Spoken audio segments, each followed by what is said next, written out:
here. Very, very happy to be here. I almost didn't make it because I was supposed to die in the womb. Yeah, I'll tell you a little bit what happened. Don't worry, no gory details.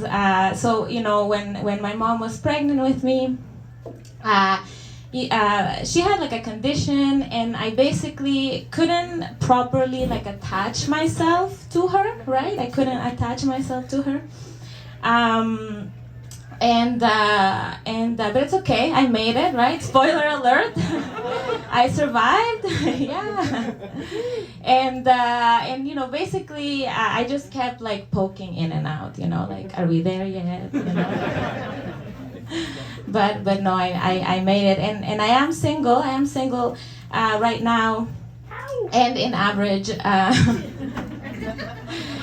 But is it my fault, or was I born just unable to connect to people? Right? Yeah. Thank you. I was born this way. So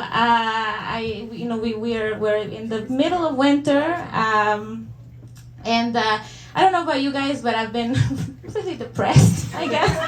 Anyone else? Who isn't depressed? That's what I want to know. Who's the weirdo? And so I've kind of been in hibernation mode, right? I haven't really been going out and about. And so I only recently did I meet my first net new white person of the season. Yeah, I almost made it with that one. And it was nice. Like we started talking, and I could see, she was having a hard time stereotyping me. Because 2 minutes in, she goes like, "What's your background?" And I don't know if you guys can tell, but my background is in psychology.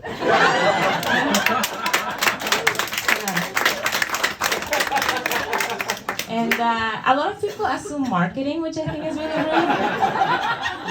Like, there's no need to be offensive about it.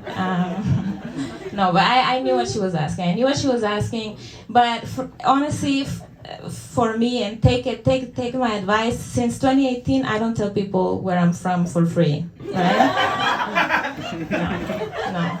I remember Cambridge Analytica. I have demographics that you want. That's an on-top revenue stream, right? So, yeah, I'm not saying that anything like that for free. But no, there's also a secondary reason, and I'm from El Salvador. And usually when I tell people I'm from El Salvador, I also get silence. Yeah. That's the best case scenario. Or if I say, I'm from El Salvador, they'll usually say like, "Oh, that's nice. Like, do you ever go back to Ecuador?"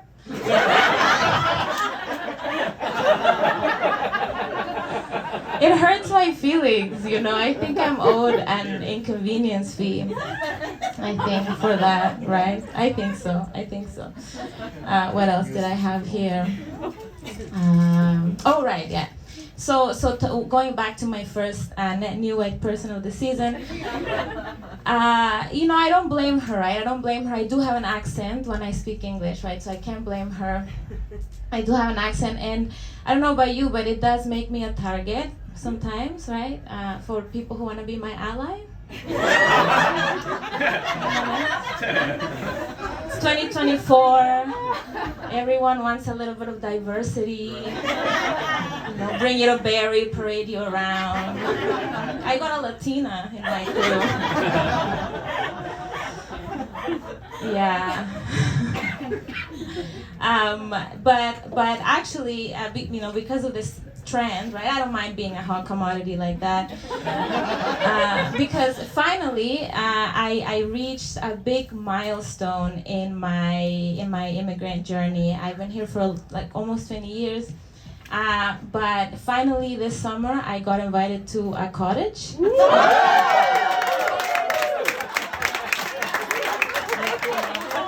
Thank you guys. What? first one, yeah, exactly. Yeah, like with my parents, we try to cosplay. We would rent one, pretend it's ours.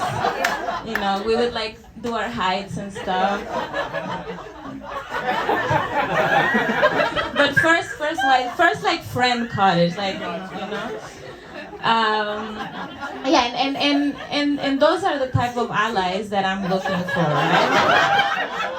Yeah, no offense, you gotta be careful,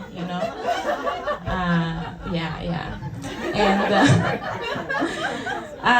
okay, so I'm gonna tell you some fun facts about El Salvador. So I'm gonna give you 3 facts. Okay, so fact number 1 is we invented well, I don't know we invented, but our national dish is called pupusa. Oh, nice. And if you haven't tried it, do it now before white people steal it. And they want to sell it to you for like $8. No, do it now, and it's gluten free, so it's like a high risk. It's a high risk.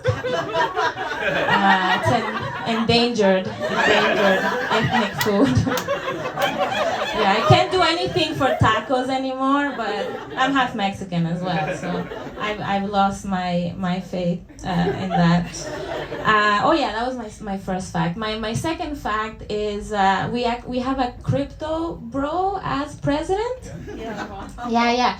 He's made an amazing. He went from being like the mayor of a tiny town to being like unconstitutionally elected in only 10 years. So yeah, it's amazing.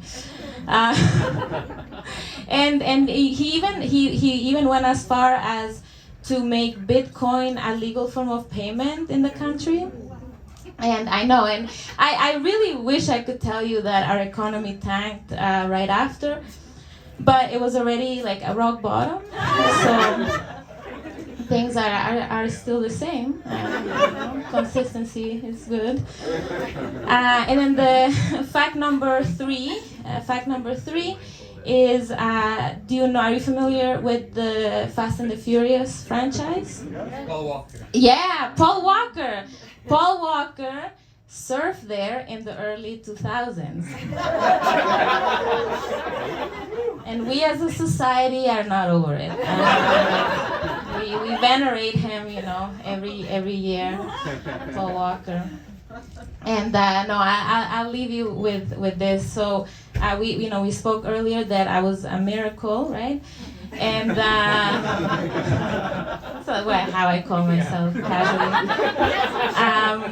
And I was also an only child for a long time, for like 13 years. No siblings, no cousins. Like my grandma was my only frenemy. And yeah, like frenemy, like friends, but sometimes,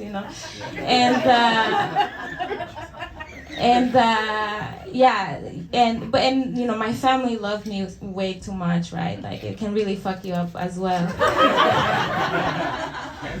Yeah, because I was born in El Salvador, but I think I grew up with the confidence and the naivete of like a young missionary boy, evangelizing towns in Central America. So it's a hard thing to grow up with, but at least it gave me the confidence to do this. And so on that, I've been Rebecca Araniva.